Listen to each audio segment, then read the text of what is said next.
What if your heart was bursting with 1,000 unspoken truths, but the only words that escaped were, "I'm okay," or whatever? And in that split second, the person right in front of you completely missed who you really are. Emma, that hits so deep. That silent gap is costing people real connections every single day. It's like your heart knows the full movie, but your mouth only gives them the trailer title. Exactly, Ryan. Today, we're diving into the real language of emotions in English. Not stiff textbook words, but the honest, powerful kind that finally lets people see the real you.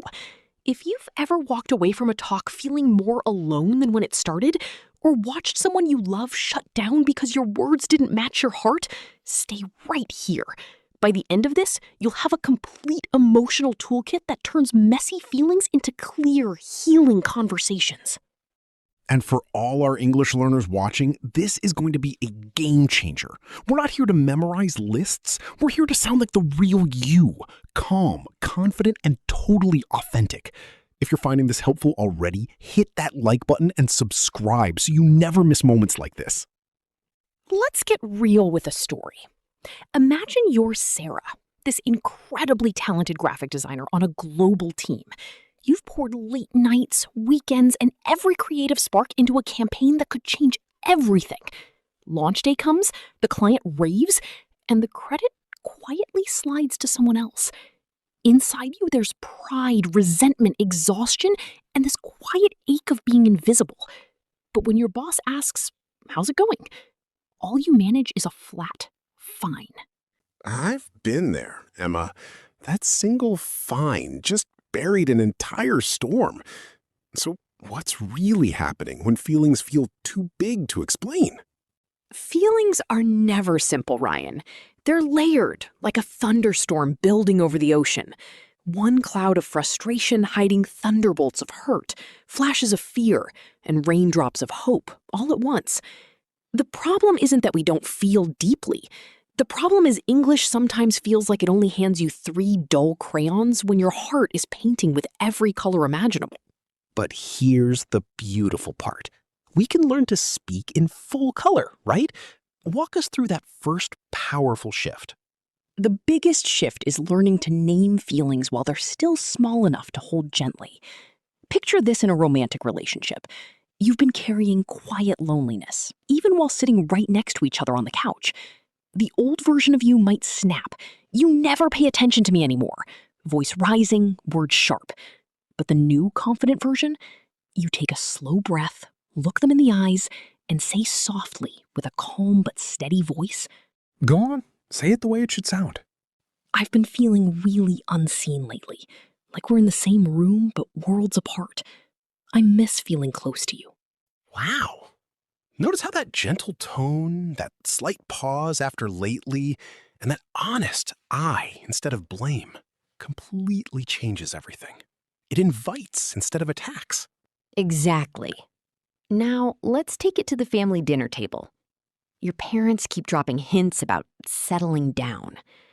Inside, you feel love mixed with pressure, guilt, and a fierce need for them to trust your path. The bottled up version explodes. "Why can't you just let me live my life?" But the confident version sets the fork down and speaks slowly and kindly. How would that sound? "I know you want the best for me, and I feel that love.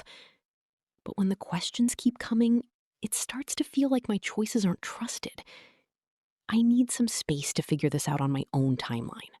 That warm, steady pace and clear boundary. Protect. Anger is rarely the whole story, Emma. It's usually the bodyguard protecting something softer underneath.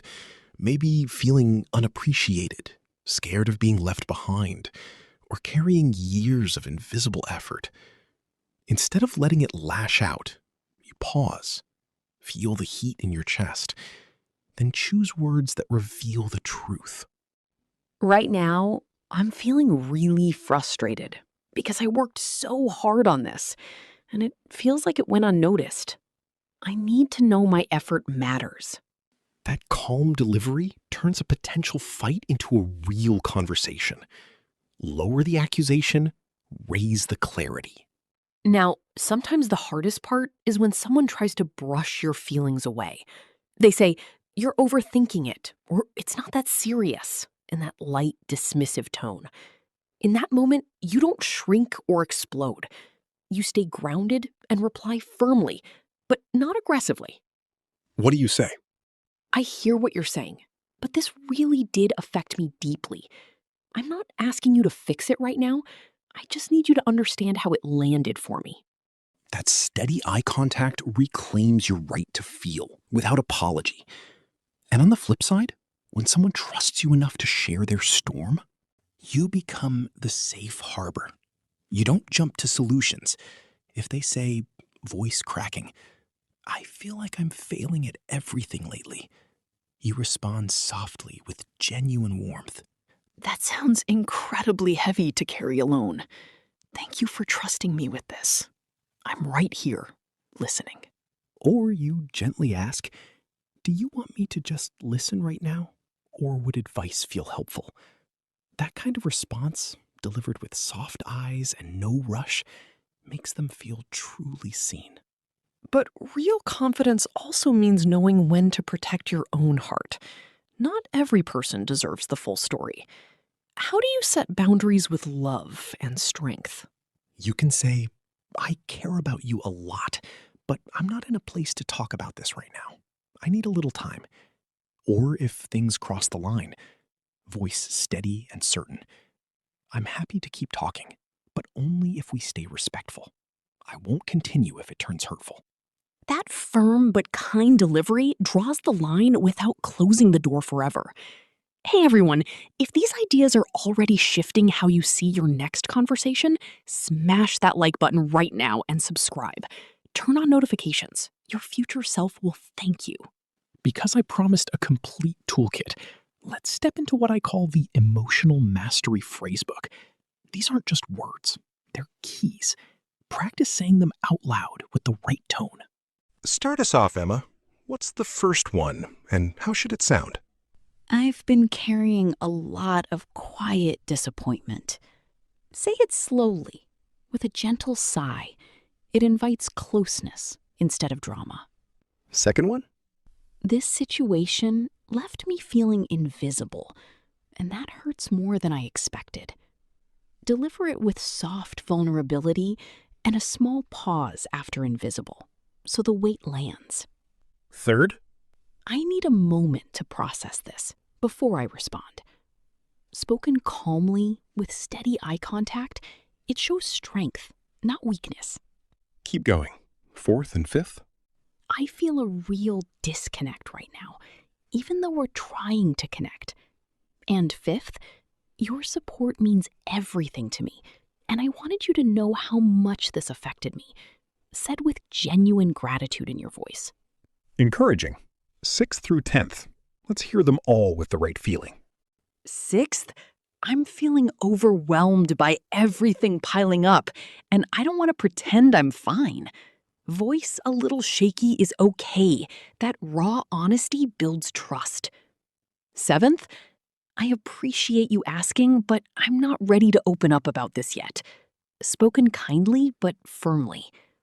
8th, that really touched me in a good way. Thank you for seeing me. Delivered with a smile and warmth. 9th, I'm choosing to stay calm because this conversation matters to me. Said with quiet power. And 10th, I want us to understand each other better, so I'm sharing this from my heart.